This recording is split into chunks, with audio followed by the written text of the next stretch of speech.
Welcome to Kidstones. Like and subscribe. ఒకప్పుడు పచ్చని అడవిలో ఒక మృదువైన ఆవు జీవించేది. ఆ ఆవు చాలా దయగలది, శాంతియుతంగా ఉండేది. ప్రతిరోజూ పచ్చిక తిని చల్లని నీరు తాగి తన దూడతో సంతోషంగా గడిపేది.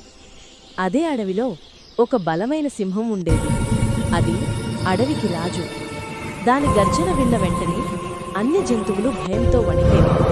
సింహం ఆకలిగా ఉన్నప్పుడు వేటకు బయలుదేరేది.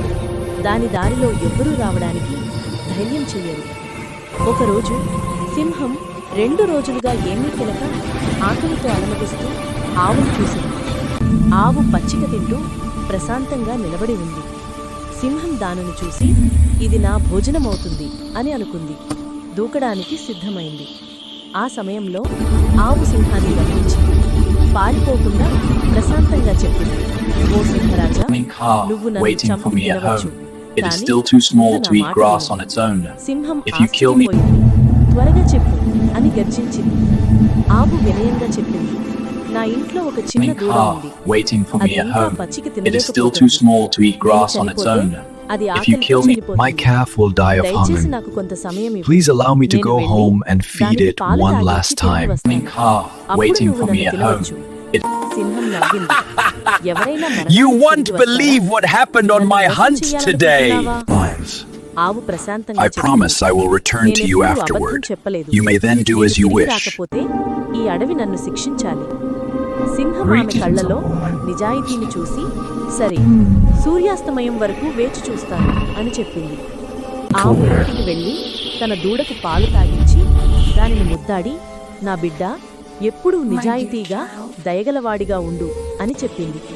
దూడ ఏడుస్తూ, అమ్మా, వెళ్ళొద్దు అని వేడుకుంది. కాని ఆవు తన మాట నిలబెట్టుకోవడానికి తిరిగి బయలుదేరింది. సూర్యుడు అస్తమించబోతున్నప్పుడు సింహం చెట్టు కింద వేచి ఉంది. ఆవు నెమ్మదిగా వస్తున్నట్టు సింహం ఆశ్చర్యపోయింది. నువ్వు నిజంగానే తిరిగి వచ్చావు అని చెప్పింది.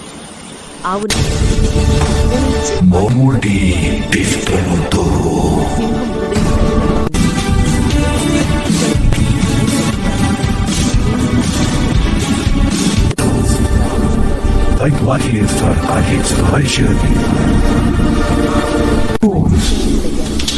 సింహం ఆవు దూడని రక్షించేది. అడవిలోని జంతువులందరూ